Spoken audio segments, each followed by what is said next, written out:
Testing 1, 2, testing 1, 2, 3. Now it's not coming out very high. Maybe testing 1, 2. I mean, I'm getting something.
The committee will come to order. We've got a little bit different seating arrangement than we did before. I'm up here in a different zip code now, and we'll see how this goes.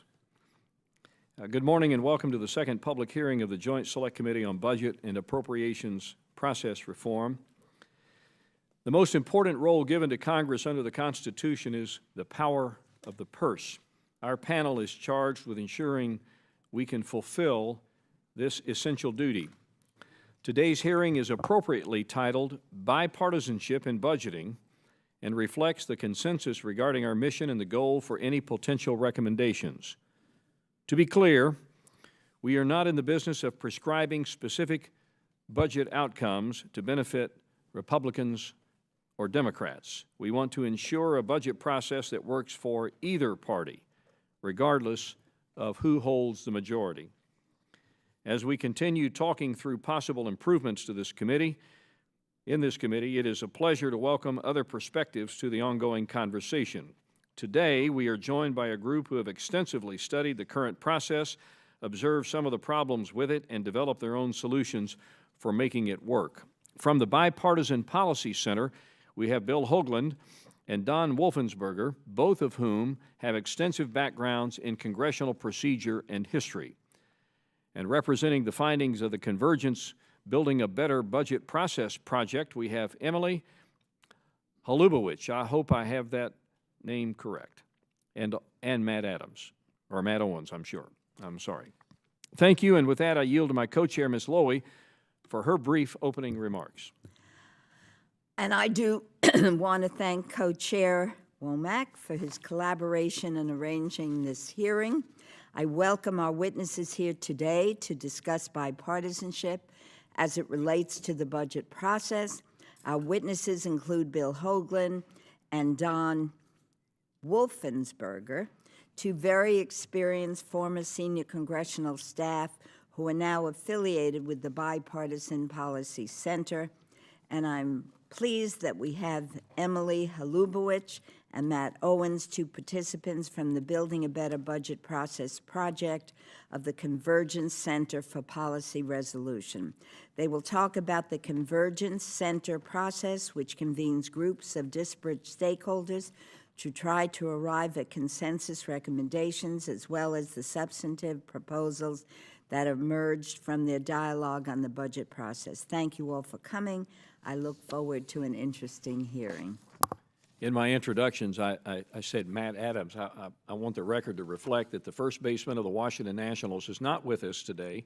It is Matt Owens. I'm a big baseball fan, so I don't know how I just came up with that, but thank you. I'd now like to welcome our witnesses. Thank you for your time today. The committee has received your written statements, and they'll be made part of the formal hearing record. You will each have 5 minutes to deliver your oral remarks. Mr. Hoagland, you can begin when you're ready. The floor is yours, sir. Thank you very much, Mr. Chairman, Co-Chairman Womack and Lowy, and members of the committee. Thank you for the opportunity to appear before you. I have my list of favorite reform options, but today I will focus just on one, and that's the often discussed but never agreed to biennial budgeting and appropriation process. The written testimony provides the long history of the congressional efforts in this regard. There are various approaches to biennial budgeting and appropriations, but my own thinking on this has evolved from initially not supporting it to today supporting it from a split biennial budget and appropriation process. As early as 1987, a bipartisan agreement between the Congress and President Reagan was reached setting 2-year caps on discretionary spending. This was followed with similar bipartisan agreements in 1990 and 1997. And the Budget Control Act, as you know, of 2011 set appropriation caps for 10 years through 2021. But those caps were adjusted by the Bipartisan Budget Acts of 2013, 2015, and of course most recently 2018. And I predict that you will adjust those final 2-year caps again in 2019. In other words, 2-year caps seem over time period seem to be what Congress has abided to, and therefore institutionalizing what has become standard practice seems like a recommendation this committee could find consensus around. Most recently, in 2016, both the House and Senate Budget Committee Chairman, Mr. Price and Mr. Enzi, advanced biennial budget proposals. Like previous proposals, they proposed that the budget resolution be adopted in the first session, setting forth appropriation allocations for the next 2 fiscal years. But unlike previous versions, they proposed splitting the 12 appropriation bills into half, 6 appropriations being considered in the first year of the biennium and 6 in the second.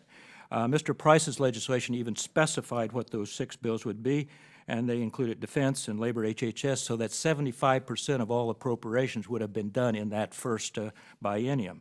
The Bipartisan Policy Center issued a brief report in 2015 entitled Proposals to Improve the Process, authored by 2 of my former bosses, late Senator Pete Domenici and Dr. Alice Rivlin. Among other reform items, it recommended that we move to a biennial budget cycle to address the goal of transparency and timeliness. A couple of quick comments addressing the skeptics of biennial budgeting process. Incentives are important for Congress to do its work. On the stick side of the incentives, in the private sector, non-performance of a contract results in non-payment. The Domenici-Rivlin biennial budget recommendation concluded that garnishing your pay by not passing would not pass constitutional muster, but legislation to prevent all planned congressional recesses until a biennial budget resolution was adopted could. This is consistent with existing statute that makes it out of order to consider any adjournment resolution in the House of Representatives in the month of July that provides for an adjournment of more than 3 days unless you have completed annual appropriations or a reconciliation bill if ordered. A similar prohibition for all months could apply to both the Senate and House for failure to adopt a conference agreement on a biennial budget. I would make it mandatory also that the last appropriation bill considered in a biennium be the legislative branch bill, your funding bill. On the carrot side, once a biennial budget agreement is reached, setting the 2-year appropriation allocations, if it does that, Senate rules could be adopted to eliminate the filibuster on the motion to proceed the consideration of the appropriation bill. This would not jeopardize in any way senators' right to filibuster the underlying legislation, but would guarantee at least a debate moving forward on appropriation bills themselves. Finally, one of the recurring criticisms of biennial budget has been the argument that making accurate projections 2 years in advance is difficult. Nothing in a biennial budget process precludes funding of supplemental appropriations if needed for unanticipated and therefore unplanned emergencies. I would argue that one off-year supplemental, however, is better than having to do 12 appropriation bills every year. Let me conclude with what so many others have stated before. No process changes will make your decisions any easier. Budgeting is governing, and governing is challenging. But failure of this committee, I don't think, is an option. Failing to reach some consensus would once again telegraph to the American public that the Congress was not willing to address its most obvious fundamental Article I responsibility, and that the result would be a further erosion of the confidence in this critical institution. But if this committee could reach agreement, if even on limited changes to the process, it could set the stage for even more fundamental, comprehensive changes in the next Congress. Your time is short, and the litany of reform options is long, but I believe one of those bipartisan reform options time has come, and that's biennial budgeting. Thank you, Mr. Chairman. Thank you very much, Mr. Hoagland. Mr. Wolfensberger.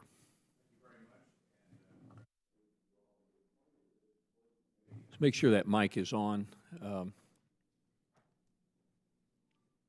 Got it. There we go. Yeah, I just wanted to congratulate you all on being appointed to this important committee and wish you well in coming to some solution by your November 30th deadline.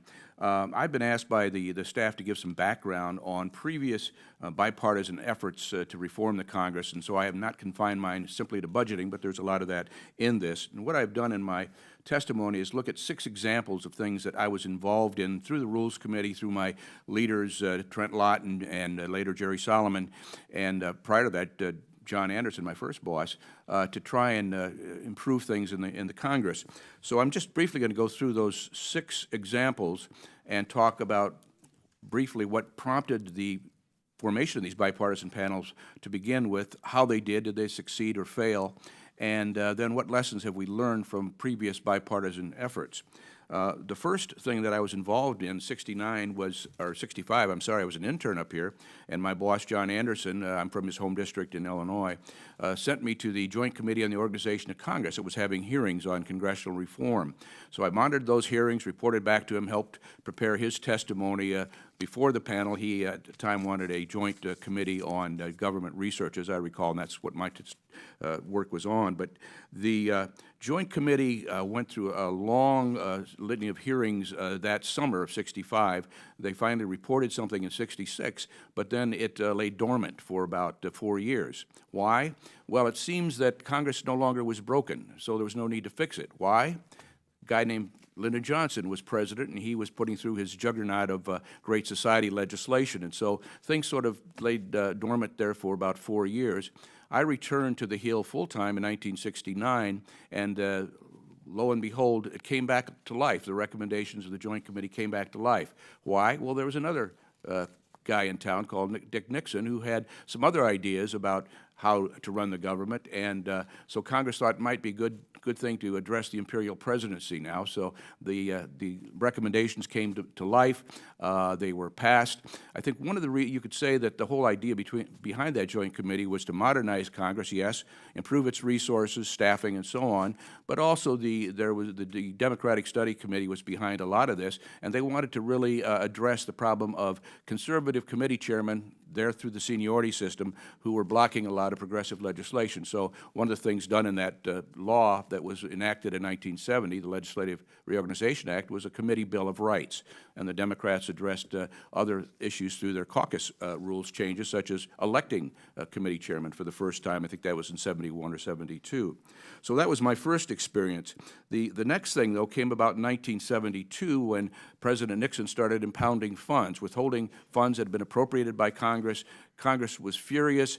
They appointed a joint study committee similar to this to come up with some ideas as to how to address that. What they came up with, a suggestion for a congressional budget process and also an impoundment control regimen. So those two things were recommended, but the Democratic leadership decided, first of all, to go with impoundment control. So they put that through the House and the Senate, and then they became stalled in conference committee because one side wanted a two-house approval of impoundments, the other wanted a one-house veto of any presidential impoundments. When that stalled, they finally came around to what the Republicans had been urging then, which is put the two together, have some balance, have a congressional budget process, impoundment control. That was done, and it went through, and that became, of course, the Congressional Budget and Impoundment Control Act of 1970. I'm sorry, 74. The next thing that I was involved with in 1973-74 was a select committee, bipartisan, select committee on committees in the House. And they were tasked with the realigning committee jurisdictions. They came up with a proposal. It was very sweeping, comprehensive, but unfortunately it got stalled in the Democratic caucus.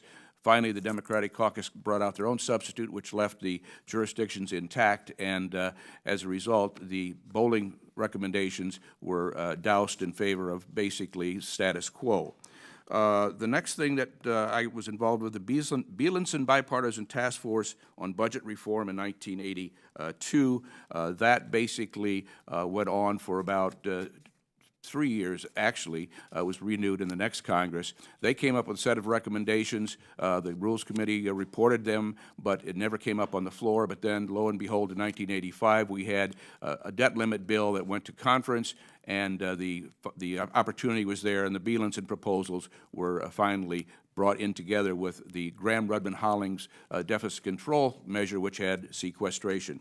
Well, my time has run out. I did want to talk about the other things that maybe that could go up. There was a leadership task force on ethics in 1989. Vic Fazio and Lynn Martin, I worked for Lynn Martin at the time, came up with some recommendations. The big thing that you all may have heard of was they gave up honorarium in favor of a congressional pay raise. So that was sort of the carrot with that one. And the other thing was the Joint Committee on Organization of Congress, 93, 94. Their recommendations didn't go anywhere because the leadership, Democratic leadership in the House pulled the plug. They were not behind it. But we can talk a little bit later about what lessons were learned from these various things. But it's a mixed bag, obviously, but leadership has a lot to do with making sure they're behind whatever recommendations do come out. Thank you. Thank you, sir. Ms. Holubowich. Co-Chair Womack, Co-Chair Lowy, and other members of the Joint Select Committee, I thank you for the opportunity to testify before you today as a member of the Convergence Building a Better Budget Process project. It is a distinct honor to be invited to represent my Convergence colleagues. As a Senior Vice President at CRD Associates, I have advocated on behalf of several health groups through several appropriation cycles. I participated in the Convergence project in my role as Executive Director of the Coalition for Health Funding, an alliance of 95 national health organizations representing more than 100 million patients and consumers, health professionals, and researchers. In both the Convergence Budget Project and in my testimony before you today, I'm representing the views of myself and not those of the Coalition for Health Funding, my employer, or the health groups I represent. I am not an expert in budget rules and procedure, like my colleagues from the Bipartisan Policy Center. But I am an expert in what the federal budget means to Americans and what happens when the process goes off the rails. As you know, the vast majority of federal funding for discretionary public health and health research flows from federal agencies to state and local governments, academic institutions, and non-governmental organizations in communities across the nation. These entities rely on predictable, stable funding to pursue their missions of protecting and promoting Americans' health. When the federal budget process breaks down, dysfunction disrupts their operations. New initiatives and new hires are put on hold, procurement cycles lapse, opportunities are lost, and the American people are ultimately hurt. In the Convergence Project dialogue, I saw an opportunity to work with others who, despite our differing perspectives, share an interest in making the process work. None of us are naive enough to believe we can perfect the process or that changes can work without the political will to make them work. But even marginal improvements that bring about greater predictability and stability would be welcomed by the communities we represent. So how did our group of strange budget bedfellows find consensus? In 2015, Convergence was funded by the Hewlett Foundation's Madison Initiative with additional support from the Stewart Family Foundation to elevate the voice of stakeholders who represent those directly affected by federal revenue and spending decisions.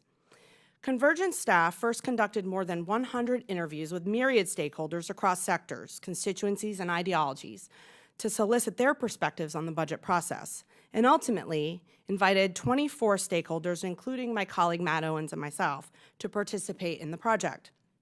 For the next 16 months, we met under the guidance of the Convergence staff and a professional facilitator to find common ground and reach consensus.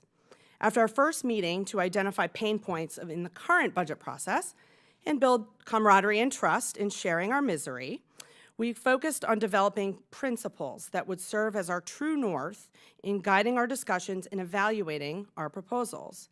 After several meetings and iterations, we ultimately agreed on 9 principles to which a budget process should adhere and that we have submitted to the record. For me, the principle that resonated most is that the process should be neutral or unbiased. As several of you noted during your first hearing, and as you noted this morning, Mr. Womack, the process should not be designed to favor a particular policy or outcome or ideology. This principle is essential to any successful process reform and was key to reaching consensus on our proposals. If we had allowed our discussions to veer away from process toward outcomes, I don't believe we would have reached consensus.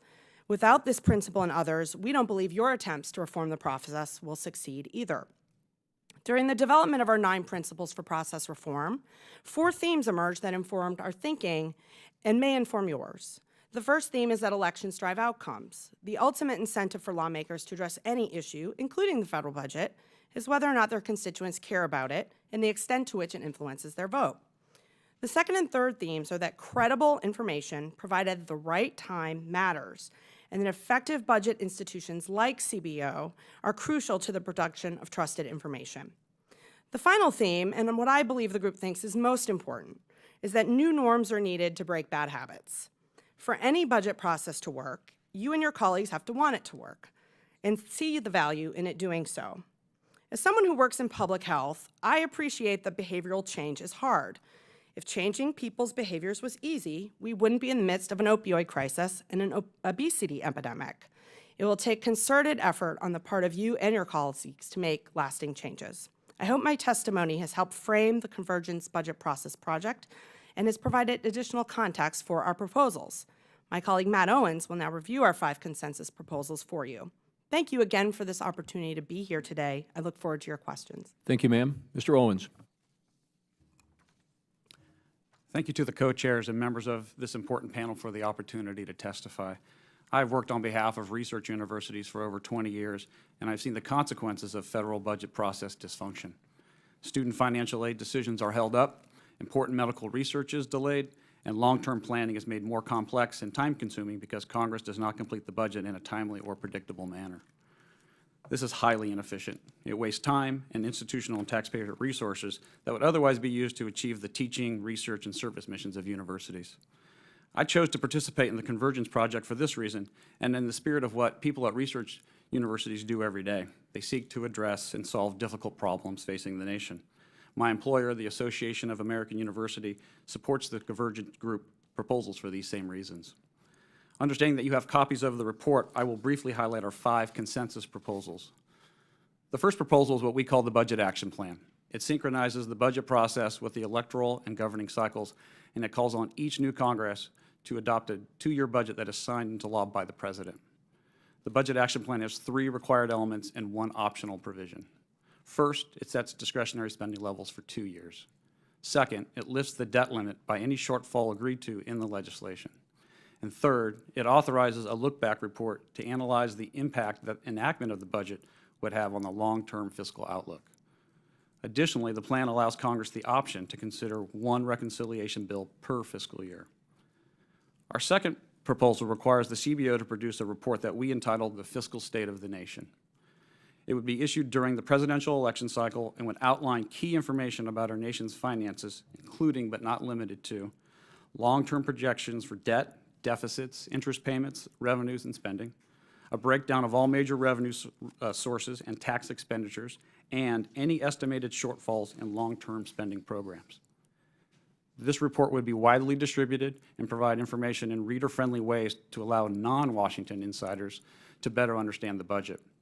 We believe this report would provide a full picture of the nation's finances, elevate public discussions about the budget, and help voters make more informed choices at the polls. Our third proposal seeks to reinforce the importance of the long-term effects of budget decisions. We propose that every 4 years that the GAO review portfolios of programs that involve long-term or intergenerational commitments.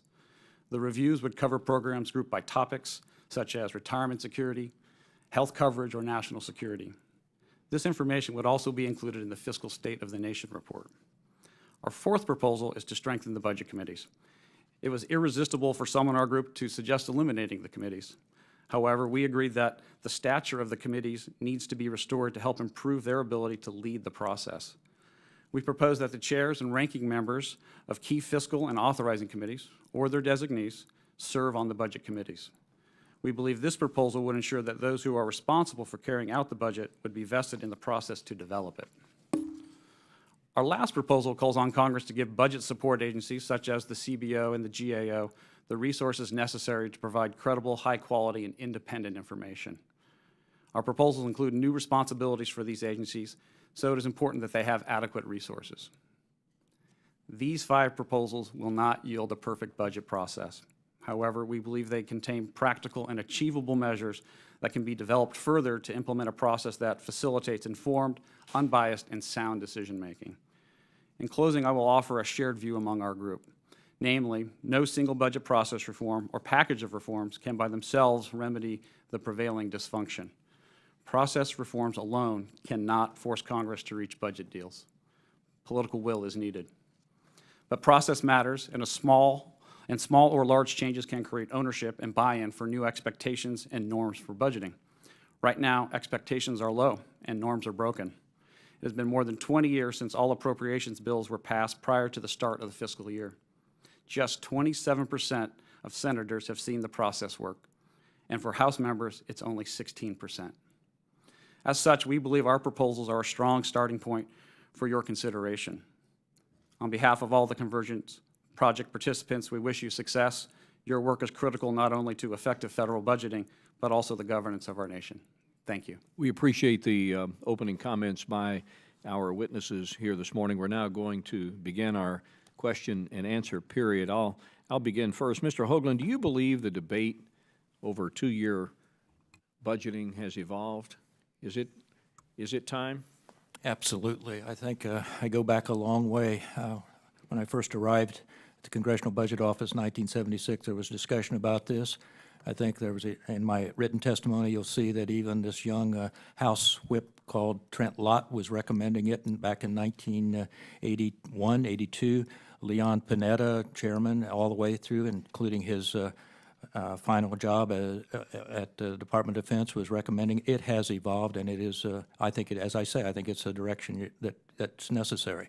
As I also said, Mr. Chairman, in my opening comments, I originally did not support it, but I see that we basically have gone to a two-year system, so let's go ahead and institutionalize it through a biennial budget. What do you think is different, in your view, as we think about both the structure of the budget resolution and the ability of the modern Congress? And I stress the word modern Congress.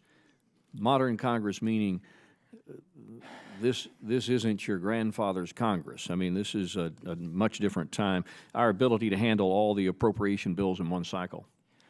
Absolutely. Part of my evolution over that period of time when I was as staff director of the Senate Budget Committee was that I felt it was the responsibility of the Budget Committee to produce a budget every year. As I watched the evolution of an inability to get appropriation bills done within the time frame, it was a basis that gave me the thought process to revise my thinking that maybe it's better to do with a time that's limited to all of you. The issue of transparency, the ability to have authorizations work their will. I think it's your time is just limited more, it seems to me, than when the days when I was up here back working here. I'm not here. I am not watching you as closely as when I was here on the Hill, but it does seem to me like your time is much more restrictive than it was when I was working as staff director of the Senate Budget Committee, and that's time limitation is what you're really working with. Also, let me just say there's redundancy. It seems to me like you vote on things an awful lot in a redundant way. Let me give you a best example. I have a number of other recommendations besides biennial budgeting, but one of them is that if you pass a budget resolution, even a biennial or even an annual, you have voted on increasing the debt limit. There in the budget resolution that you adopted earlier last fall, you have a debt limit figure. You've already voted on it. Then it does seem to me like you ought to somehow institutionalize the fact that you voted once. That's enough.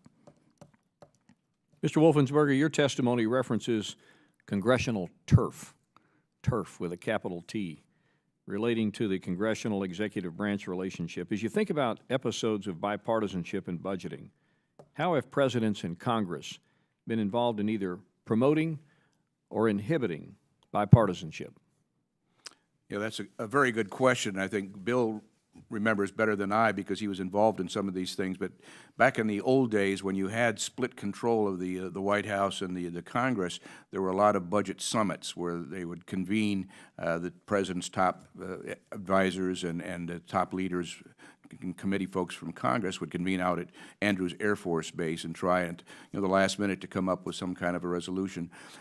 Since then, I think that there's been more of a low-key type of negotiation going on an ongoing basis between the executive and the Congress through each appropriations bill, starting with the subcommittee levels. I noticed that Mulvaney, the OMB director, has just sent a letter to Chairman Frelinghuysen flagging some increases in congressional, the legislative branch budget that's being looked at for this coming year. And so I think that's kind of interesting to see, how much in advance he's keeping an eye on it, but he's former chairman of this committee and has a pretty good idea of what goes on in that process. But, I think that, the best that we can hope for is that we have more agreements where they come together earlier, and that's the main thing for me is coming together earlier. Waiting until you're into the new fiscal year already and you're still kicking the can down the road. So I think that's the key challenge that this committee will face is how do you go about that? And I think biennial budgeting would help in that regard. Thank you.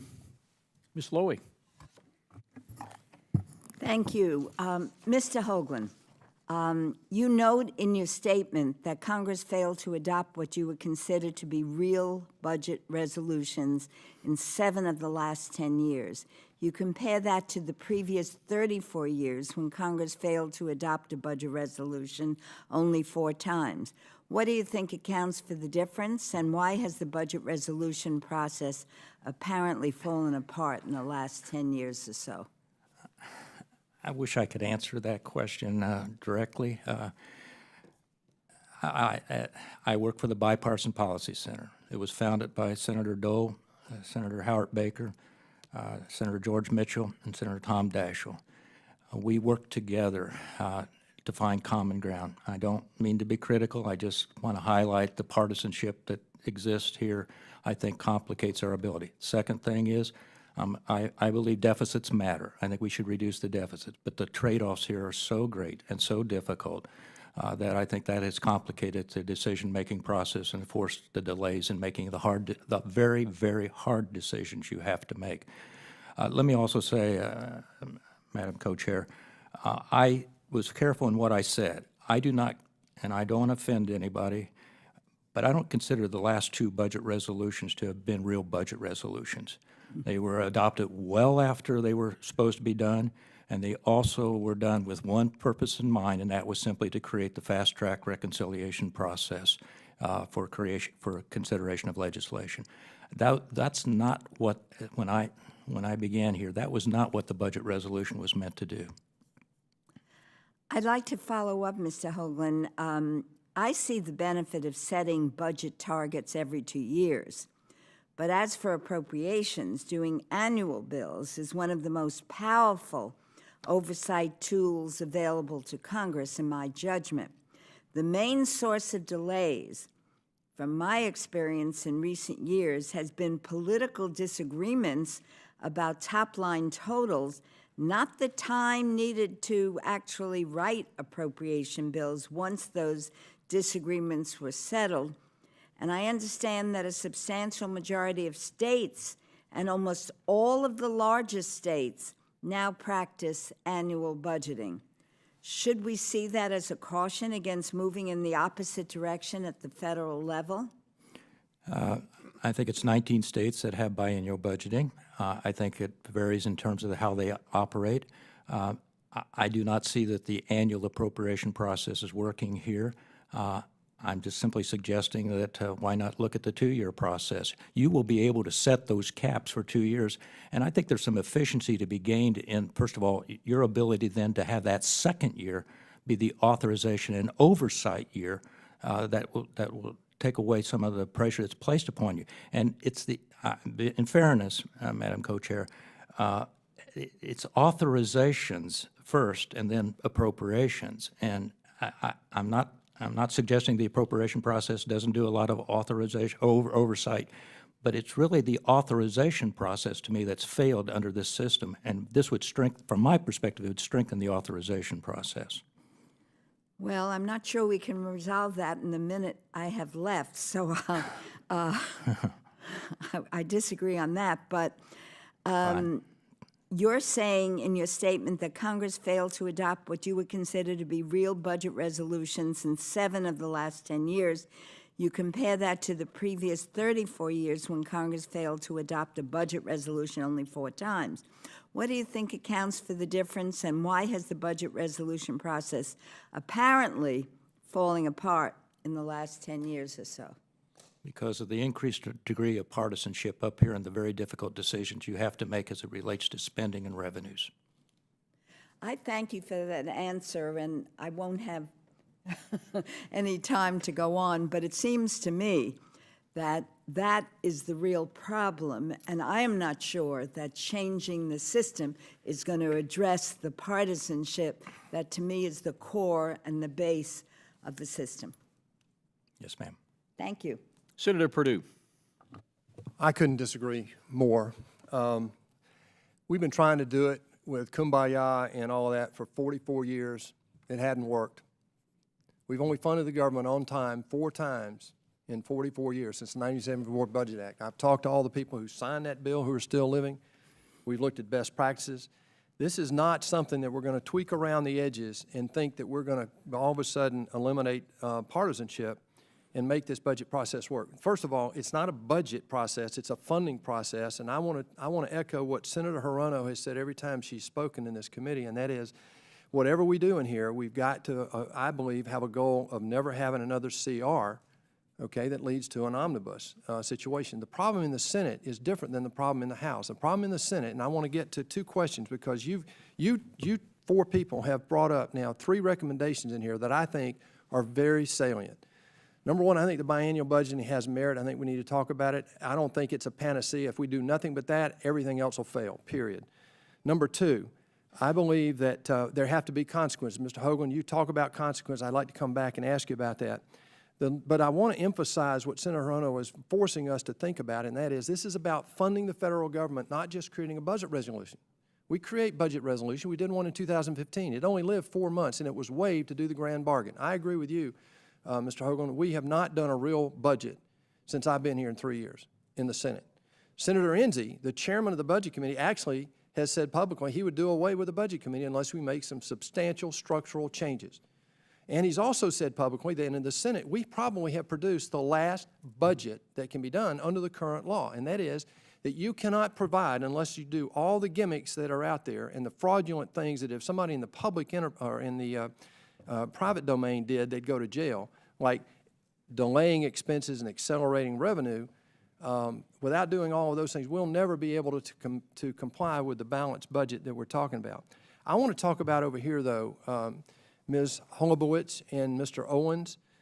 You mentioned the makeup of the Budget Committee, and I'd like to dwell on that just a second. We have looked, for 3 years, we've looked at the makeup of budget committees and the process. The problem in the Senate is we have a resolution and it's not a law, so 51% can pass it.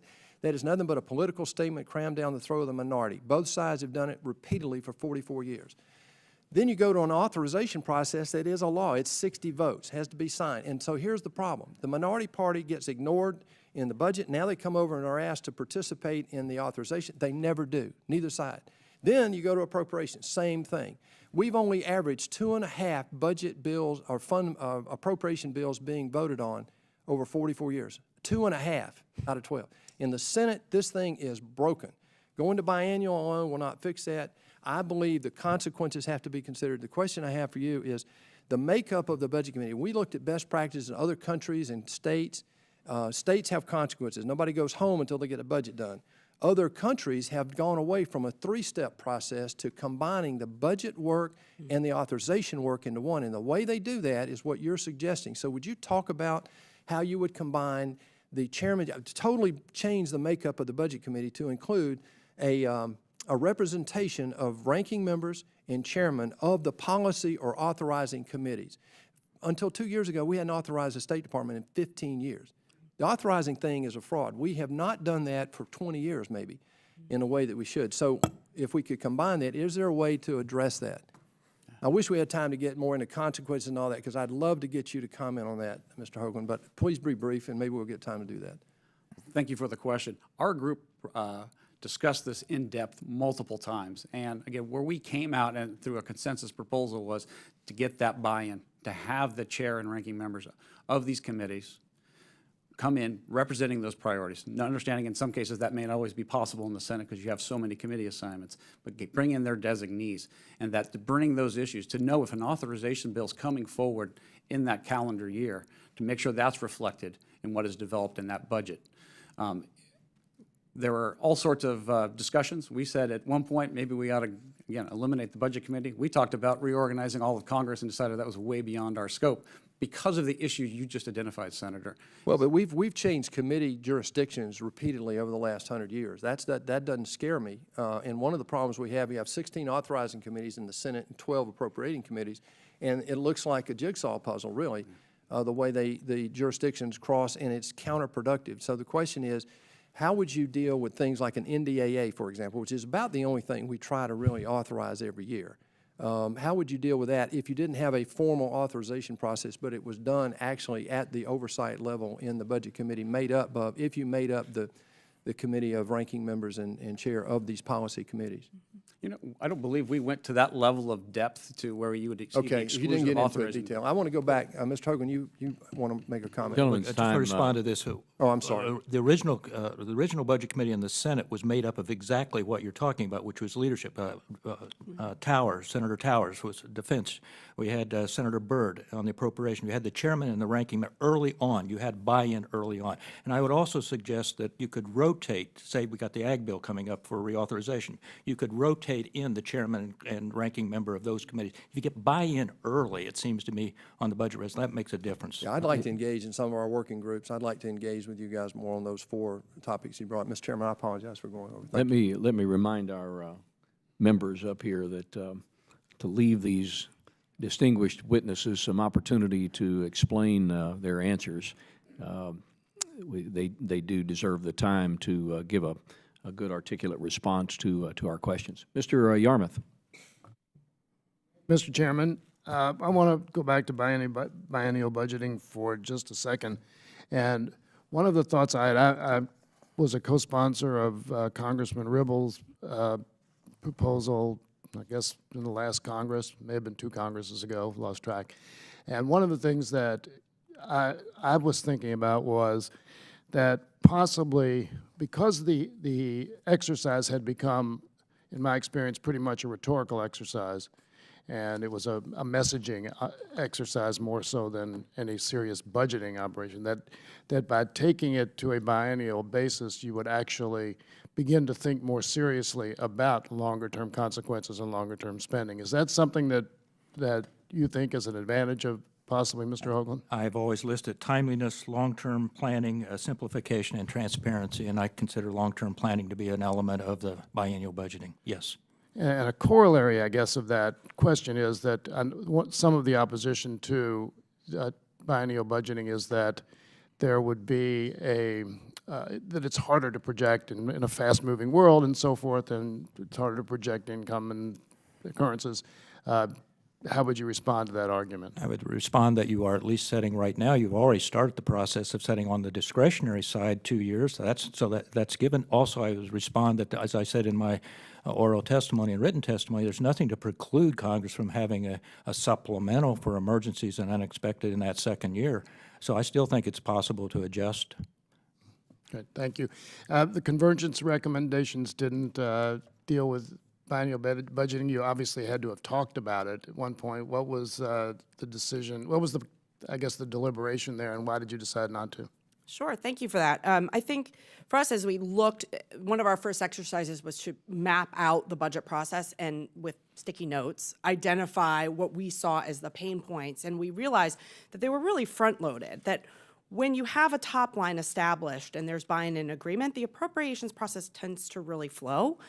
So I think on our part and part of our discussions, we weren't convinced that the appropriations process was the problem. It was the bottleneck created at the front, as you saw sort of political documents coming out that just, frankly, weren't really based in reality. And then the breakdown of trying to operationalize that by the appropriators and trying to make, for example, really deep cuts in non-defense discretionary spending a reality. And that's where you see bills like transportation HUD fall apart on the floor. From my own perspective, I think from a public health standpoint, if we look at public health preparedness, biennial appropriations for me is a problem. You know, we have microbes evolving every day. Just this week, we have 17 new cases of Ebola in the Congo. We've got a new Australian virus that's 1,500 years old that is making resurgence. So setting numbers at the top line for 2 years, I think, makes sense. What we need, though, is that appropriations process to make those course corrections on an annual basis, at least from a public health perspective, to respond to these new threats. And certainly emergency supplementals are an option, but to be honest, you know, in my view, an emergency supplemental should support acute, sort of time-limited, discrete events, an infectious disease, a natural disaster. There are lots of things that are happening that are more systemic and chronic, like, for example, we now have babies born from Zika moms who, as they now become toddlers of moms who were infected with Zika and become school age, they're going to have developmental disabilities. So now do we need to reinvest in those areas? Or with the opioid crisis, we now are seeing resurgence in cocaine-related and meth-related deaths. And so those don't necessarily warrant an emergency supplemental. I think the emergency supplementals, as we know with Zika, are not exactly predictable and stable. They sometimes take way too long. And that's really, that whack-a-mole approach to sort of supporting public health readiness is not ideal. We would prefer to see those mid-course corrections sort of through an annual review of really what's needed and where we need to reprioritize. Right. But you could, even under your argument, you could set top-line numbers for 2 years and then appropriate on an annual basis. Absolutely, and that's where we came out in the Budget Action Plan, which is, again, reflected of sort of our current reality. Our view would just be, let's try the best we can to move that to the front end of the process at the beginning of a new Congress. So we set that plan and that stage at the outset and allow the appropriations process to flow annually from there. Thank you. Quick question from Mr. Owens. On the debt ceiling, is there any difference between your proposal, which is to increase the debt ceiling by whatever the budget prescribes, or just eliminating the debt ceiling? The way our group discussed it, we sort of left that to the Congress to decide, but it's important that when you're making the spending decisions, and if it's going to mean there's going to be a shortfall, that should be acknowledged in the same piece of legislation. Thank you. I yield back. Senator Ernst. Pardon me, excuse me. Thank you, Mr. Co-Chairman, and thank you for the witnesses that are here today. Mr. Hoagland, in your testimony, you mentioned the importance of incentives for Congress to get their work done on time. And as you know, since 1974, Congress has passed all of its appropriations bills just 4 times, and that's pretty paltry. And in the past 20 years, Congress has passed a budget resolution only 11 times. And unfortunately, this hasn't stopped Congress from taking a month-long recess right before the start of each fiscal year. And if Congress hasn't passed a budget and regular appropriations bills by August, they shouldn't be able to go on vacation. That's what I think. And can you discuss the impact that this type of reform would have on ensuring that we get our work done on time? Yes, Senator, thank you. The bottom line here is that we looked at exactly what you're talking about, a way that penalizes you for not getting your work done. We looked at, Senator Domenici and Dr. Rivlin looked at the issue of pay. There may be a way to dock your pay for not getting your work done, as there happens in the private sector. But there are provisions within the existing law that says you cannot, the House cannot go on recess until you've completed your appropriation bills through the month of July. You cannot take recess. So I see no reason why you can't change the Budget Act to make it apply across the board, no recess, unless you've passed either a biennial budget or a budget resolution on time. Now, you waive this, obviously. I don't know how to prevent Congress from waiving the points of order that lie against you for going on recess, but it's easy to, it seems to me, you've got it already in the law that you're not supposed to go on recess. Yeah, and I do think that's a great point, and it circles back something I brought up, I believe, in the last our last meeting as well, but that we have processes in place, and we don't follow them. We can put new processes in place And not follow them. and not follow them. So we have got to get this figured out and find a way for us to get our work done, because we have a lot of folks that just truly don't have the intestinal fortitude to get it done. And we are failing the American people. Second question, Mr. Hoagland and Mr. Wolfensberger, as congressional staffers, you both witnessed something as rare as a unicorn here in Washington, D.C., which was a budget surplus. And over the past 50 years, the United States has only had a balanced budget 4 times, 1969, and then from 1998 to 2001, I believe. So as our deficit approaches $1 trillion, what can we learn from those past Congresses? Very briefly, I turn it to Don. The bottom line there again was that I was involved in the 1997 balanced budget agreement that we reached. That was reached in a bipartisan manner, including President Clinton and a Republican-controlled Congress. It meant giving up on revenues. Republicans had to agree to some revenues, and that also meant that Democrats had to agree to reductions in some entitlement spending. It has to achieve the bipartisan. We also, let's be honest about it, we had a lucky economy that was also helping us reach those balance during that period of time, but it was bipartisan. Thank you. Yeah, I retired in February of '97, so I missed being on that glory road that that Bill was talking about. But interestingly, I think the balanced budget agreement that you had was in 5 years, and you actually, it was achieved in 2 years because of a little thing going on out in Silicon Valley. I don't know what it's about, but Very good. Well, I appreciate it very much. I appreciate the input. And just bottom line, we need to figure out what's going to get us to actually do our jobs. So I appreciate it. Thank you to the witnesses today. Thank you, Mr. Chair. Thank you, Senator Owens. Before we go to Senator Bennett, there's been some discussion recently about a previously scheduled Joint Select Committee hearing on May 18th.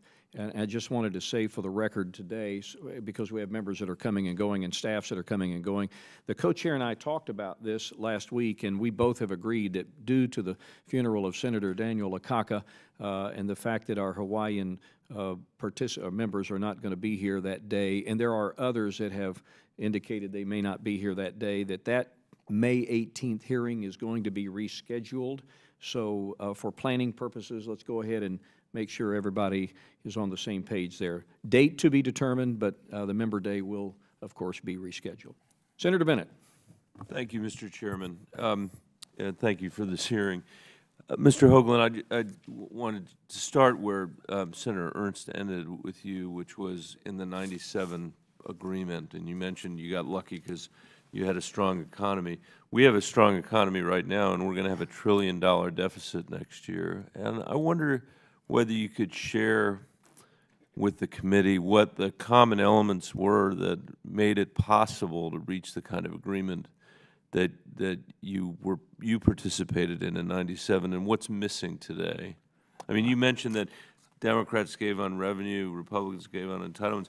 I don't actually think about it that way, really. I think about the responsibility that people seem to have, or the consideration that people seem to give to the next generation of Americans, which we seem not to give to the next generation of Americans. Yes, thank you, Senator. I'll simply say that a critical element of that 1997 agreement, we came off, you'll have to remember, we came off a very tough time in 1994, 95. We had government shutdown. We had clashes here. We had a long period of discontinuity and all thing we were doing, but it turned out that we had finally had leadership, and leadership out of the White House particularly. And I'm sure I'm getting myself in trouble here by saying this as a Republican, but you need leadership to say that debt does matter, that deficits do matter, and that we should be focusing on those issues. That was consensus up here that deficits mattered. I'm not convinced today that, with all due respect to all of you members here, that you consider deficits to be really a situation that's going to impact our future generation. I heard testimony earlier today about the importance of having annual budgets so that we could respond to health situations, and it made me think about an opioid crisis, which we've barely responded to. We claim that we've responded to it, but we've barely responded to it, and I think because the deficit has robbed us of our imagination to do that. And we, for the first time since John Glenn went to space, America can't send anybody into space. And I think that's a consequence also of our deficit. Mr. Hoagland, I also wondered, I know this is an issue that you care a lot about and have as a long time as a Republican, whether you could talk about your view of the debt limit, the debt ceiling, and its use as a device for claiming fiscal responsibility, whether the threat to the sovereign debt of the United States is something that we should appropriately do, or is there some other way that we should... What good could this committee do on that question, Mr. Hoagland? First of all, I think Congress should find a way to, an alternative to the periodic threat of a government shutdown or use the brinkmanship of the debt limit to force action, because my impression is that it really hasn't. It maybe back in 1985, Don, in 85, 86, when we went through Graham-Rudman-Hollings, that was a debt limit issue. We got Graham-Rudman-Hollings because it was tacked onto a debt limit increase. Senator Graham was worried about the debt going up of $2 trillion, and so now we're at $22 trillion or so. So first of all, in fairness, the Bipartisan Policy Center has a group of 6 bipartisan individuals, former members and former executive officials. We've been working on a proposal. It's no surprise here. It builds upon the old Gephardt rule that once you pass a budget resolution, it's automatic. In fact, that was something the House used to do. The Senate did not have that Gephardt rule, or in combination with the McConnell rule, where I think which is that if you do not pass a budget resolution, then the President should submit a suspension request, and then Congress should vote on a possibility of a resolution to approve or disapprove of that suspension. I think it's critical that you try to get this thing out of being the brinkmanship. It has not solved the issues of debt and deficits going forward, and I think it jeopardizes the country's economic future when you have to go through this. Well, I appreciate that answer, and I'm sure there are other members who feel this way too, that when you develop that proposal, we'd be very interested to see it. Be happy to. Thank you, Mr. Hoagland. Thank you, Mr. Chair. Mr. Arrington. Thank you, Mr. Chairman, and I want to thank the panelists for your input, insight, and counsel as we deliberate on how we can put some sanity and responsibility into this process. I'm a new member, so don't blame me. No, I'm kidding. But my conclusion that I've come to very quickly, and I think is painfully obvious to everyone else on the outside, the political will collectively does not exist to on the budget outcome piece of this. Now, I do think we can find ways to have a more timely process and add certainty, which I think there are good fiscally responsible aspects to having certainty and stability and continuity. But I'm just very concerned about how in the world, and to my colleague Senator Ernst's comments about incentives, I mean, we're looking so desperately for ways to force us to do things that this body politic will not do. The dynamics just don't exist. And they don't exist with Republicans any more than Democrats, I learned this year. So when we sent a budget to the Senate, and it was a reconciliation, got at mandatory spending, which is driving the debt. We all know that too, and we couldn't get it out of the Senate. So what are give me a suite of or us, a list of incentives or accountability measures that we should consider that maybe have not been considered, so that we can just take those and begin to noodle on them and debate them among ourselves. And that's for timeliness, efficiency, process-oriented, and for the sort of responsible outcome orientation. What are those? And if you don't mind, we'll start with Mr. Hoagland and just kind of work our way down. Just rattle them off. Real quickly, I've already stated, I think no budget resolution, no pay, no recess. I think those are the strongest ones. But that's on the stick side. On the carrot side, I still believe that if you could pass a budget resolution, a conference agreement, that we should eliminate the filibuster on the motion to proceed on appropriation bills in the Senate. Mr. Wolfensberger. Thank you. I'm not quite as drastic as no budget, no pay, but I had a compromise that for every day after October 1st where you have not completed action on your appropriations bills, you put in escrow $100 a day of members' pay. You get about $400 a day, believe it or not. But that might drive some things. With respect to comments Ms. Lowy made about losing control of the process, I've been very sympathetic to the appropriators, even though I support biennial budgeting, but I've been thinking through a process whereby you might do 4 of the big bills annually and the rest biannually. And I'm looking at the 4 that you would do annually because all but 1 requires an annual authorization. Defense, MILCON, Vets, Foreign Ops, and Homeland Security. Homeland Security does not yet require an annual authorization. But those 4, I think, might be worth doing on an annual basis as sort of a compromise, but I know that in the past, the appropriators have been very successful in defeating biennial budget proposals when they get to the floor.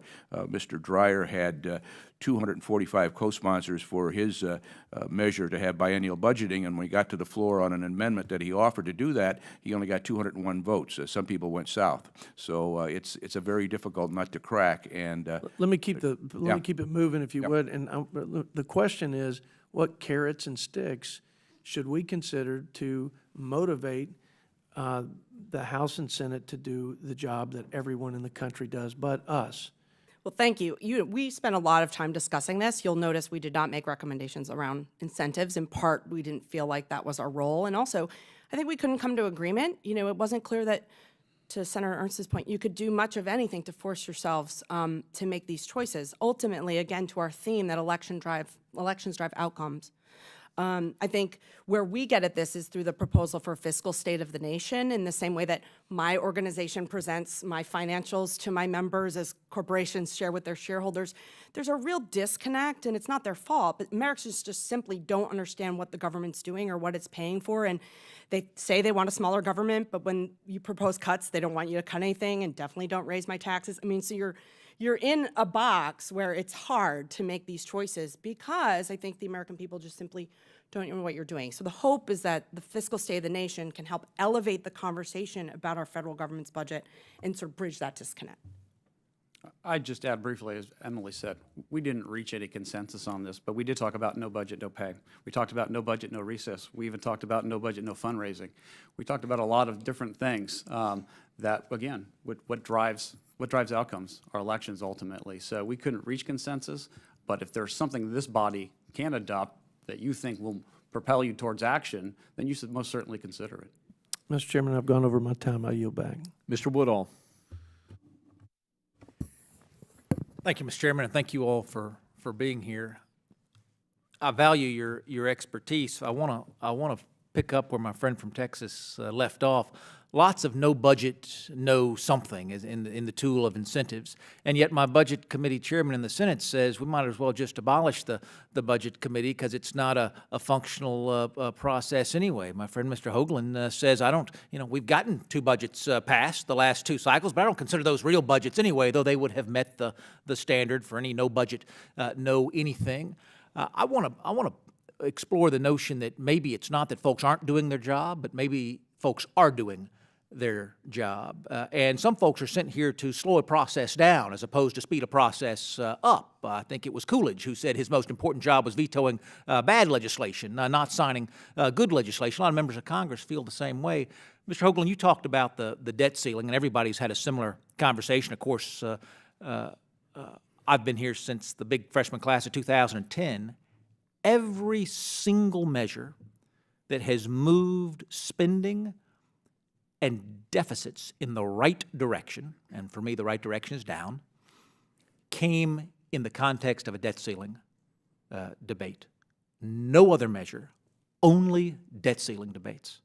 And so I want you to reconcile for me your real desire to see real progress made and my real experience that the only way that progress has been made has been through debt ceiling discussions, and your position that we should eliminate those debt ceiling discussions, moving them into the budget discussion itself. Congressman, I understand where you're coming from on this. I do not think that Graham-Rudman-Hollings, which was designed to bring the deficit down, when we look back on the history of that, it turned out that that was not successful in that regard. The last exercise you went through in increasing the statutory debt limit had no effect whatsoever on spending from my perspective. That your adjustment to the caps came later. So I just respectfully disagree that I've not seen where the debt limit has done nothing more than create a crisis as it relates to the financial markets out there that we are possibly going to default. And I don't think this country ever will default. Well, most constructive deficit reduction measure in my 7 years was the Budget Control Act pushed by John Boehner and President Obama. Set budget caps, to 2011. Reduced spending, came only in the context of a debt ceiling deal. So But then you adjusted the caps every year thereafter. well, not Not the first year. That's exactly right. And traded off with spending reductions up to or beyond the change in those caps, with the exception of this last cycle. Let me think about the work you all are doing with reconciliation at Convergence. Part of the Budget Control Act, again, I think it was the best vote I've taken since I've been here, was creating the Joint Select Committee to bring deficit reduction measures to the floor, or tax increase measures to the floor, whatever you wanted to bring to the floor. Thoughtful members, 16 thoughtful members, looking at literally hundreds of trillions of dollars in federal outlays going out over decades, and found not one penny on which they could agree. I don't actually think our challenge is too many chances at reconciliation. I think our problem is not enough chances at reconciliation. Tell me how, knowing that we have shared concerns about the fiscal direction of the country, how limiting our ability to move a 50 plus one deficit reduction measure, limiting those opportunities to once a year, as opposed to currently, under Senate rules, 3 times a year, moves us in the right direction. I think it was the view of our group that reconciliation in some ways has become used basically just to get around and move other types of legislation. And so as we thought about it and deliberated, we thought the reality is if you had one per year and it was authorized in that budget plan, as we call it, budget action plan as we call it, it really would focus the discussion up front. So everybody knew what they would be debating and what they would be discussing. And you'd have 2 opportunities within a Congress to accomplish what you want to accomplish. I credit Reed Ribble on biennial budgeting. Much of his success was because folks knew who he was as an individual, and he would vote for anything that he thought would save his children and his grandchildren some pain and frustration in the future. I would just put on your thought list reconstituting that Joint Select Committee on Deficit Reduction, a bipartisan, bicameral committee much like this one. Anytime we have an idea that may move us in the right direction, I'd like to see that come to the floor for that 50% plus one to see if we can make a difference. I thank you, Mr. Chairman. Senator Langford. Thank you, Mr. Chairman. Thank y'all for being here as well. Let me click through a couple of things. There's been some good conversation about finishing elements as far as how to get Congress to be able to act and move on things. What about things like the automatic CRs? To try to have something in place so we don't have a government shutdown while Congress is negotiating and finishing things out. Let's just pretend for a moment Congress doesn't get their work done on time. How do we actually get that to move and hold the American people harmless in the process? Yes, sir. Let me just dive in first. I think that would be an incentive for inaction. Once you have things on automatic pilot, there's no reason for members to go forward then on finishing the appropriations. Is there a way to be able to design that so that the pressure is put on Congress to be able to finish the task, but the American people are held harmless? I think I commend you, your imagination to that project, but I haven't thought of one, but. Okay, Of Bill, course, there have what do you- been proposals in the past to have an automatic CR, and the Domenici-Rivlin proposal had an automatic CR, but we also talked about it in terms of the context that that CR would start to, the amount of funding would start to come down by every month by a certain percentage if you continued under that CR. That would create some pressure, it seems to me, to address the issue that wouldn't be action on doing appropriation bills. If we combine that with things like let's say in the Senate, you have mandatory quorum calls 3 times a day, so you can't leave. You're here over a weekend. So while we're in that period, you are here. Yes. And you have to be able to work through it. So they're intended to be short-term. Yes. Okay. Our Paul, group- Charlie? Yeah, so our group spent a lot of time talking about automatic CRs or, a CR plus inflation, or we even talked about the idea of a super sequester, again, as one of those penalties, those sticks.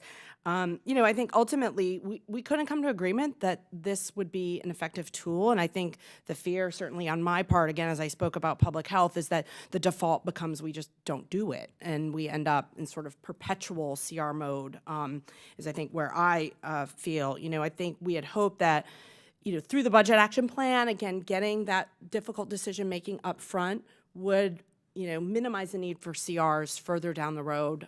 Which I would certainly hope for, by the way. By the way, we are in a mode of perpetual CRs right now. And so to say And that it's not helpful. if we put some mechanism in place to try to to keep us from having a government shutdown. That's the target for me, is how do we not have government shutdowns, because that's detrimental to the entire nation. And when you try to weigh a government shutdown versus an automatic short-term CR, I'm going to go with an automatic short-term CR every time rather than have a shutdown. But the goal is those are very short and those are very temporary, and we stay here until things actually get done. Is try to figure out how to do this. Tell me a little bit about the president's budget. Has that been a useful document or non-useful document for us? It's millions of dollars to create it every year. Well, we talked about that. One of our exercises was to actually take a step back and pretend we don't have a budget process. We have a constitution. How would you design it? Matt and I were in the same group, and I was very much at the time in the camp that the president's budget is not helpful at all. It is, though, I think, if you think about it as a reporting tool, you know, those congressional justifications really get into the weeds, and that's your oversight tool, and that's the reporting back to you on how they're spending the money. Those are critically important. So again, I think we thought— So the information's important, but not necessarily the proactive look. Correct. And I think, again, as part of that budget action plan, bringing the president in on those conversations around the top lines and reconciliation and get agreement up front really helps. That president's budget can then be a symbolic policy document. In the same way, our budget action plan would not preclude Congress from doing budget resolutions if they similarly felt they needed to put out a policy statement. By the way, I'd have no issue with that. Bringing the president on board. So if we do a budget document with leadership, with key members of Senate and House committees, with the leadership of the House and the Senate, creating a document that goes into law that sets those top line numbers, gets that established early, gets the president involved early. The president can still make recommendations through the appropriations process to get it. But the president's budget seems to be a distracting document more than it does anything else. It's never, ever become law, but it's a set of ideas. I'm glad to be able to have the president and agencies submit ideas, but nothing else. Let me ask you one last question about authorizing and appropriating. What about an idea like we always get in this fight of we never authorize an appropriation bills, which is a myth that goes back to 1974, because there's been authorizing in every single one of them in some level. What about combining the work and saying if something is going to be authorized in an appropriation bill, the authorizing committee has to pass it first. So there is a mechanism to say the authorizing committee, as a committee, it may not go to the whole floor, but it goes to the committee, they pass it as a committee, then it could be inserted and the whole body would vote on it then in an appropriation bill to be able to add it. What about a blending of the two to be able to get those committees working together? I think that's more realistic than the present rule, which says you have to have the authorization signed into law before you can appropriate for them. So I think putting the action in the particular House, authorize, at least pass your authorization before you take up the appropriation, that makes good sense to me. Okay. Thank you, Mr. Chairman. Mr. Kilmer. Thank you, Chairman. And my apologies, I was actually in Appropriations Subcommittee hearing from some constituents. I want to start by asking the Convergence duo. Your proposal had us looking at some of the long-term drivers of debt and deficits once every 4 years. We had a bit of a discussion in committee markup yesterday about the notion of having a fiscal state of the nation address, having the Comptroller General come in. That's a proposal that Mr. Renacci and I have introduced, which would really try to have a joint session that's focused specifically on these long-term fiscal issues. Love to get your sense of that, if you think that having that type of mechanism in place would create more transparency and maybe put a little political pressure on both houses to try to get something cooking. I'd just say I think that proposal is very consonant with what our group came up with, this notion of having a deliberate way to look back and look ahead where we're going with our spending and revenues. And importantly, in a way that is accessible to the American public. There's a wealth of information out there that's available through CBO, GAO, Joint Committee on Taxation.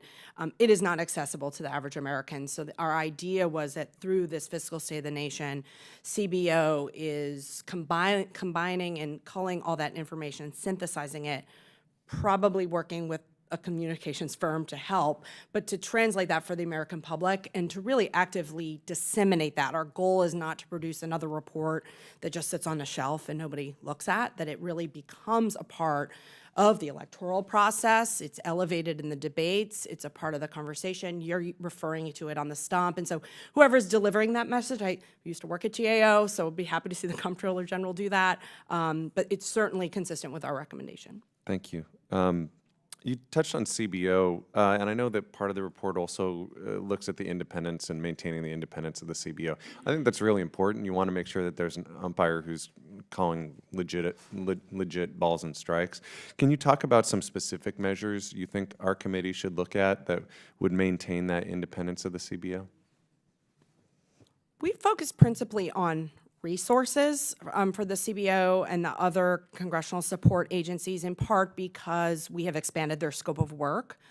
So that's very, very reflective of our proposals. I can also tell you from my experience at GAO, and this was a long time ago, but I worked on the healthcare team. At any one time, we had 200 requests in the queue.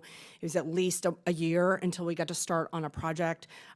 That was more than 10 years ago and before the Affordable Care Act, so you can imagine now what the backlog looks like. So I think it's extremely important to make sure you're investing in those institutions. We did not get into the issues around, protecting their credibility. That was not something I think we really discussed, but certainly something we think is Do important. any of you have suggestions in that regard? I have one suggestion, Congressman, and that is that we had a major commission that you established, who was the Ryan Murray Commission on Evidence-Based Policy Making. It seems to me that there ought to be a way to formalize the Evidence-Based Policy Commission within the Congressional Budget Office, establishing an organization that really looks at evidence-based in terms of making policy. Thank you for that. I know there's been some conversation already about how do you ensure Congress doesn't just ignore whatever process we come up with. I think some of the conversation's been around sort of negative disincentives. Unfortunately, by and large, when Congress has done that, the negative hit has been to the American public. I think sequestration's a good example of that. We've been trying to noodle on whether there's some sort of positive incentives that could push Congress to act, whether that be expediting processes here or something else. I'd like to get your impressions, maybe collectively, if you've got suggestions of what that might look like. Our group did discuss some of those carrots, so to speak, and expediting processes was one of the attractive features. We didn't reach consensus time and time again on this one because at the end of the day, what someone saw as a positive, someone could easily construe a way that that could be used against them as a negative or their interest. And so that's why we just couldn't reach an agreement on this one. Other ideas that we surfaced on more of the carrot or positive side dealt with for those who would see setting aside sort of a pot of money that if Congress met its deadlines, then it would have a way to expedite expenditures for certain things that they considered a priority.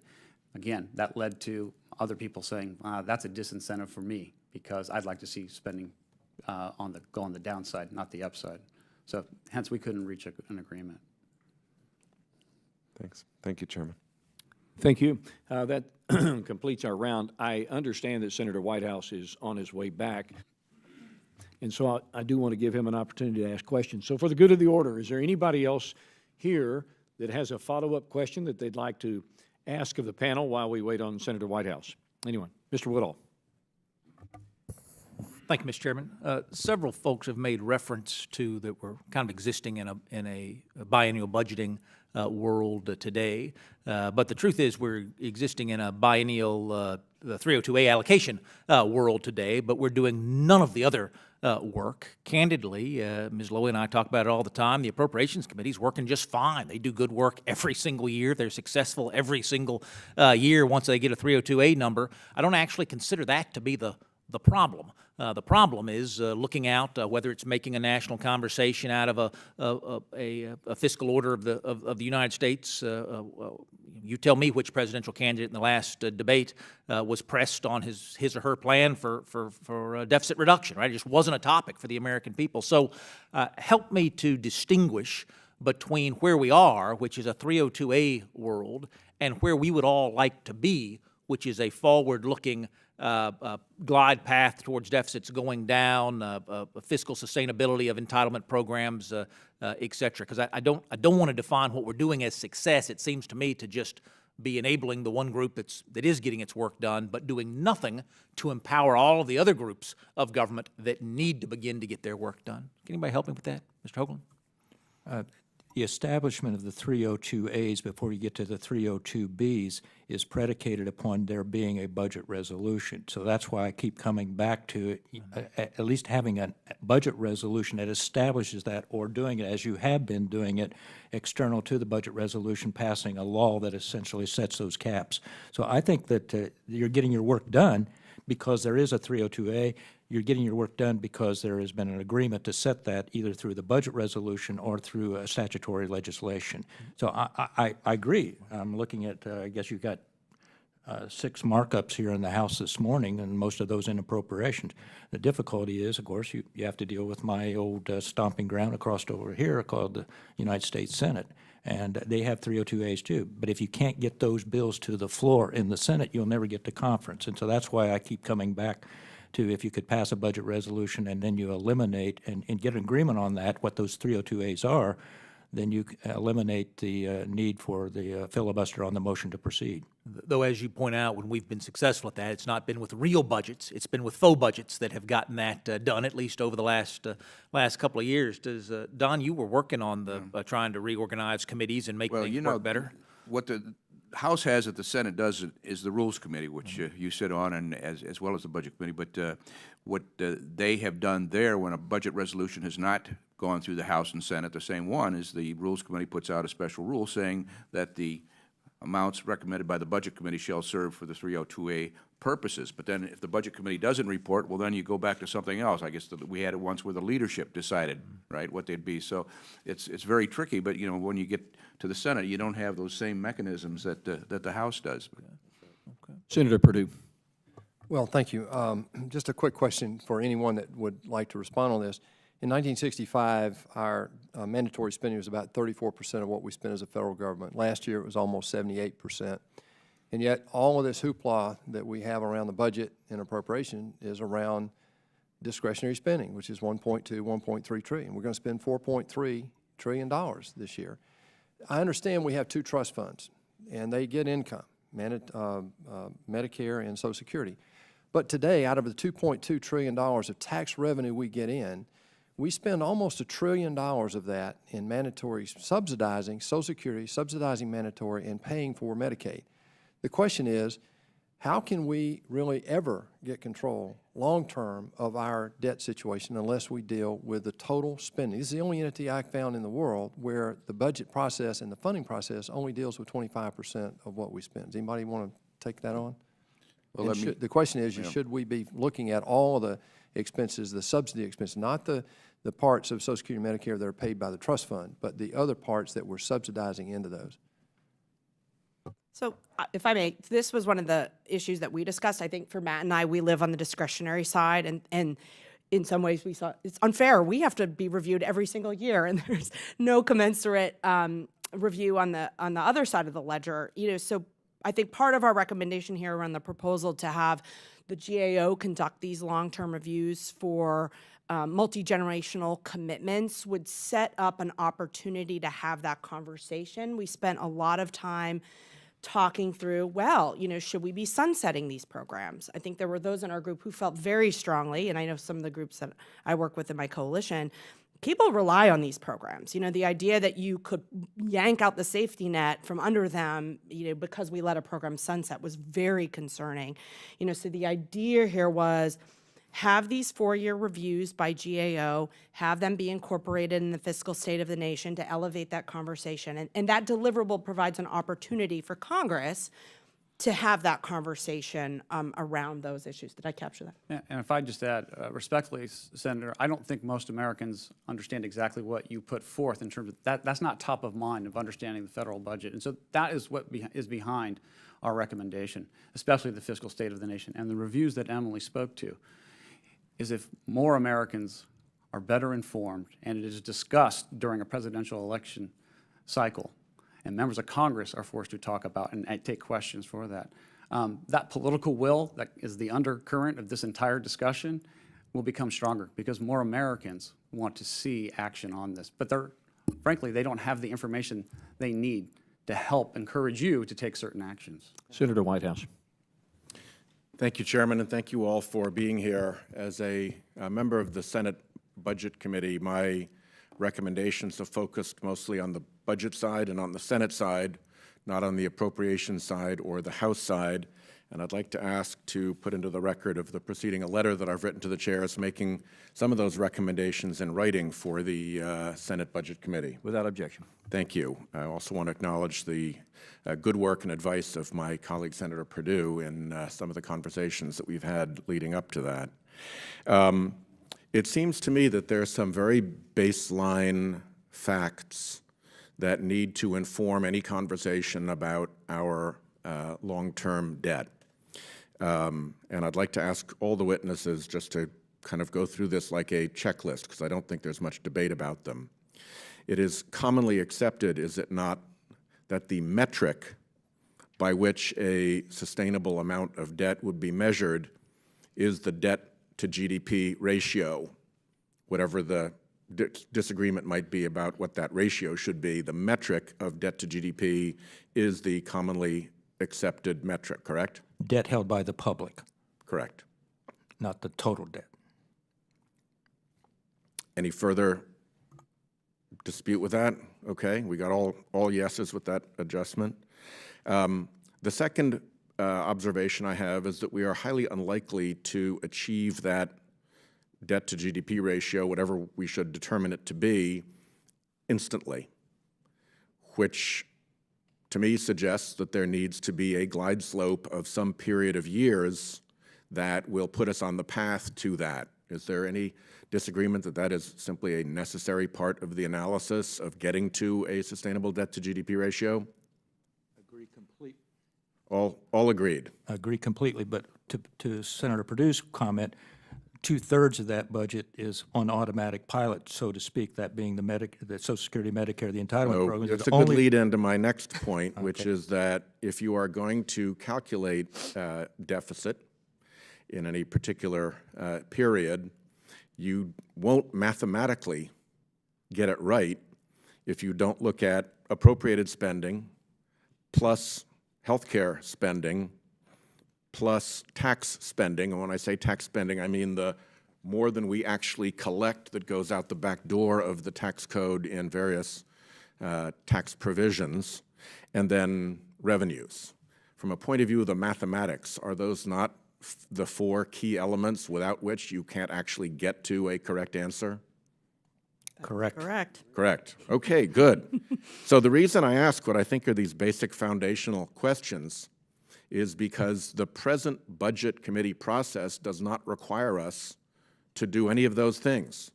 It does not require us to sit down and consider and vote on a sustainable debt to GDP ratio. It does not require us to sit down and discuss and vote on a glide slope that gives us a reasonable period of time to get there. And it does not require us to look at those four elements. So from a process point of view, that is part of the focus of this letter. Another piece of our problem is that, as has been repeatedly pointed out, the budget reconciliation process has been more or less hijacked to provide a fast lane around traditional Senate regular order for particular political priorities of the majority, and indeed, in some cases, deficit increasing priorities of that present majority. Could I ask each of you to provide for the record your recommendations as to what language we might consider to cabin the budget reconciliation process so that it is redirected back to its original goal, which is to keep our deficits and debt under control? That's going to take too long in my remaining 39 seconds, but would you send that to us in writing so we have your views on that? Absolutely. The last thing that I'll mention, and it's a corollary of this, is that presently there is no procedural path in the Senate Budget Committee for bipartisan work. I don't think we're going to get this done if we don't have an avenue that encourages us to work in bipartisan fashion. We can trade blows back and forth with majority-driven, jammed through with simple majorities, budgets and reconciliation measures, but ultimately we're going to have to look at this in a bipartisan fashion. And so my urgent concern is that we create parallel bipartisan budget bypass, just in case that bipartisanship can be achieved. You can't mandate bipartisanship, but by God, you ought to make a way for it if it can happen. Mr. Hoagland, you're energetically signaling. I don't know if this Microphone, please. I don't know if this rule still exists, but under the earlier time frame, if the budget resolution had not been reported out of the Budget Committee in the Senate by April the 1st, budget resolutions that had been introduced, if you and Senator Perdue had introduced a budget resolution yourself, it would have been automatically discharged and put on the calendar.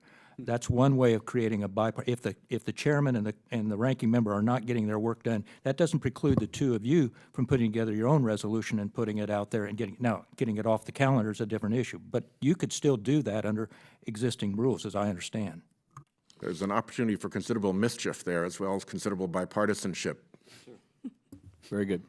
Last question, Mr. Arrington, bring us home. Well, I want to associate myself with Senator Whitehouse in the whole concept, notion of a glide path and debt to GDP targets. We're looking for a bipartisan way to move forward. I don't see any policy orientation, Republican or Democrat, in that. It's just the reality is we've got to walk back that ratio to a healthy, responsible level, and then we can then it can be determined what dials to use to get there. I think ultimately, though, you're going to have some consequence if you don't get there. I just don't know that, but it'd be a great start, and I support that 100%. We've been talking about that. So my question is this super sequestration, because I would have an idea. I don't know that it would be supported, but I ran against sequestration. But I got to tell you, since I've been here, I just think it was wrongly applied. I thought that the idea was good in concept, but it missed 70% of the spending. So what's this idea of super sequestration that y'all kicked around and some of your thoughts around? I just was intrigued, and that was my follow-up. Sure. So I think where we came out is that ultimately, again, that stick is a failure. And as I've known, full disclosure, I'm the founder and co-chair of the NDD United campaign. We advocated to raise the caps. We advocated to stop sequestration. We're 3 for 3. Thank you for that. This is more than dollars on a ledger. This funding is impacting people's lives every day. We have spent the last 6 years documenting the impact of this. It's too blunt a tool. I'm speaking for myself. Yeah. It's too blunt a tool. It is too dramatic, and it is not the glide path that I think you seek. I would just say, a word of advice, I think, from our process, again, is to focus on process.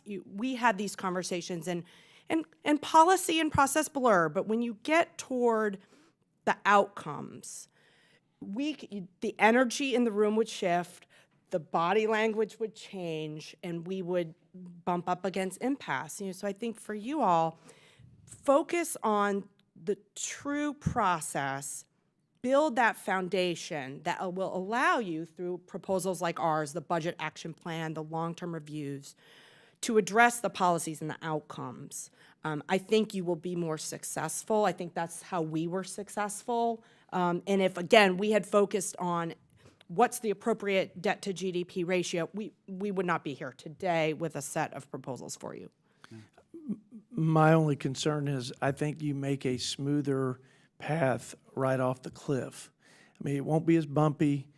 We'll be able to enjoy the ride a little bit while we're, still intact, and then we crash, and then it's forced upon us ultimately. So if you think the blunt instrument of having reasonable walking back of whether it's the dial of tax or on the revenue side or spending, wait till the sovereign debt crisis hits.